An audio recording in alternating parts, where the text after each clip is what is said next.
Hi guys, so my name's Alex Doe and I'm working with Gabriel Galan and this is our sleep project. So the topic of our sleep project is intra-individual variability in sleep. So that's the night-to-night fluctuations in your sleep.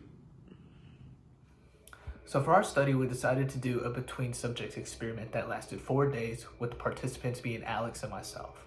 And we assigned each other to the conditions through the randomization of a coin flip. And the control condition consisted of one of us sleeping a consistent 7 hours for the 4 nights. And the experimental condition consisted of one of us sleeping 9 hours the first night, then 5 hours, then 9 hours, then 5 hours again. And through this, we measured sleepiness levels with the Stanford Sleepiness Scales, current alertness levels with the Karolinska Sleepiness Scale, gratitude levels with the GQ6, and stress levels with the Stress Numerical Rating Scale. And we did this through an app that gave us a random notification 4 times a day that told us to fill out the Qualtrics with the scales that I've listed. All right, so to begin with the results here, we start with the Stanford Sleepiness Scale, where the lower scores mean it's more alert, while higher scores mean sleepier. And Gabe was 1.91 on average throughout the week, while I was 2.83, so he was clearly more alert throughout the week. And specifically on Tuesdays and Thursdays, after his 9 hours of sleep, he was definitely higher. And on to the next, the Karolinska Sleepiness Scale is the same way, where lower scores means more active and higher is sleepy. And we saw the same trends where Gabe is more alert, specifically on Tuesdays and Thursdays because of the 9 hours of sleep, while I'm kind of lagging behind because I'm not really used to 7 hours of sleep.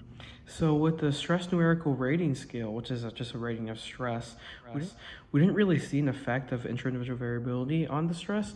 Me and Gabe were pretty similar throughout the whole week, but we did notice a trend that on Tuesdays and Wednesdays, we were definitely a lot more stressed than on Thursday and Friday, probably most likely due to course load that piles up earlier in the week. All right, and we're gonna end with the GQ6. So that's the gratitude questionnaire that we used. And we did not really see a huge difference throughout the week, either between me and Gabriel. In gratitude, this may be due to the questions on the questionnaire. They don't really fluctuate throughout the week, or the fact that we were primed to it, having taken it 12 times throughout the whole week. So overall, there were some limitations on the study. We both knew the sleep conditions, so we weren't blind. There were only 2 participants, so the power is pretty low.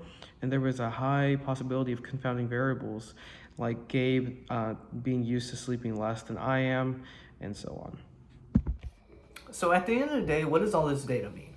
Well, it basically shows that not only is the right amount of sleep necessary for good health, but also that the same amount of sleep every night is also very important to living a good, healthy life.